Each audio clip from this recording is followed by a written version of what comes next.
sanadii 2013 waxaan joogay Itoobiya. maalintan sawirkan aan galay habeenkeedii ayaa la igu yiri ninkaaga caawu doonta raacaya. taleefankaygana waan ilaalinayay inuu soo waco ayaan sugayay. sawirkan galab ayaan iska qaaday waxaana u socday meel baranji ah si aan uga waco waayo ma haysan taleefan internet leh. 2012 ayuu ahaa markuu galay sawirkan waana Liibiya. markastoo aan codkiisa u baahdo sawirkan ayaan fiirin jiray waayo xuriyo I love you inuu markaas leeyahay ayaan u qaadan jiray.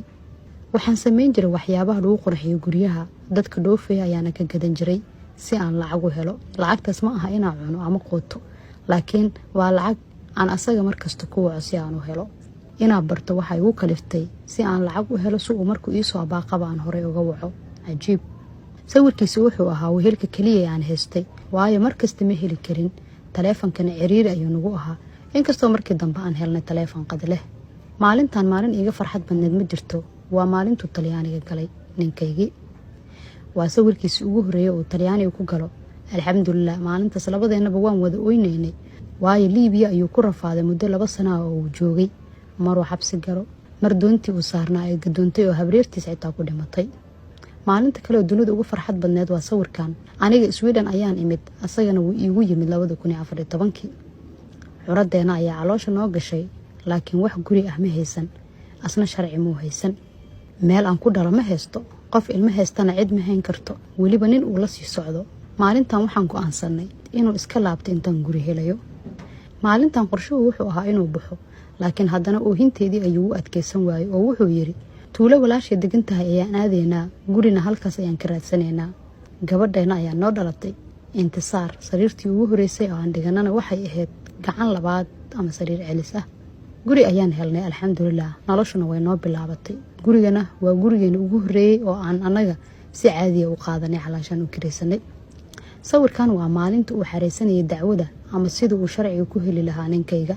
anigana umul ayaan ahaa waqtigaas.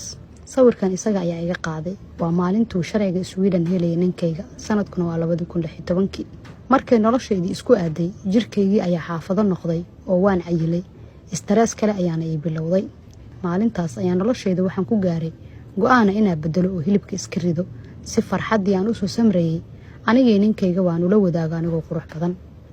hilibkii waan iska riday alxamdulillah laakiin ma ogeen hilibkaas ifuulay inuu ii ahaa guul kale oo noloshayda ku soo siyaaday bedelina doonta.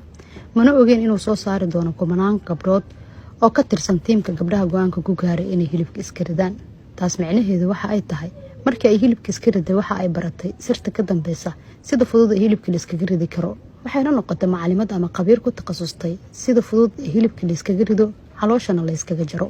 taasna kumanaan gabdhood ayay ku caawisaa iyaduna waxay u noqotay shaqo xirfadaheeda qayb kamid ah ku soo siyaaday ah taasoo ay dhaqaale ka sameyso.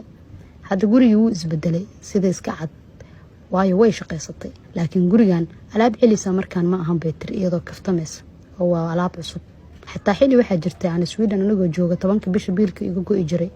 maantana Suudiga ayaaba la kibriyay calaashan la qurxiyay oo meel walba laga saaray fiyoore iyo sawir. noloshu waa samir. waxbaan bartay ilaa dugsiga sare.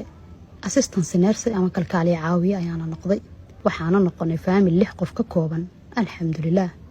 guusha ugu weyn ninkayga ayaa iska leh waayo aniga waa samir badanahay laakiin aad baan u kululahay. tiirka gurigana waa isaga.